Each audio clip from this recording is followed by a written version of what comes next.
શું તમને લાંબા સમયથી ડાયાબિટીસ છે અને તમારે આગળ પેનિસની જે ફોરસ્કિન હોય એ રિટ્રેક્ટ કરવામાં એટલે કે આગળ પાછળ કરવામાં તકલીફ પડે છે?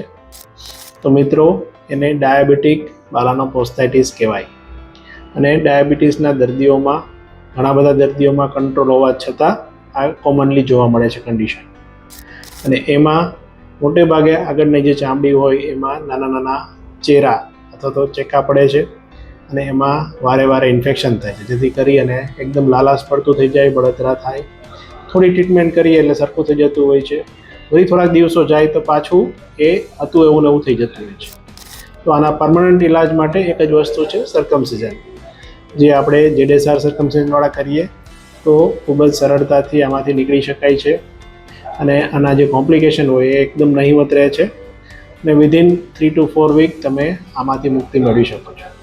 તો ક્યારેય બી તમને એવું લાગે કે આગળની ચામડીમાં વારે વારે ઇન્ફેક્શન થાય છે, તો તમારે એકવાર તો આ ડાયાબિટીકની તપાસ કરી અને જો જરૂર જણાય તો ઓપરેશન કરાવી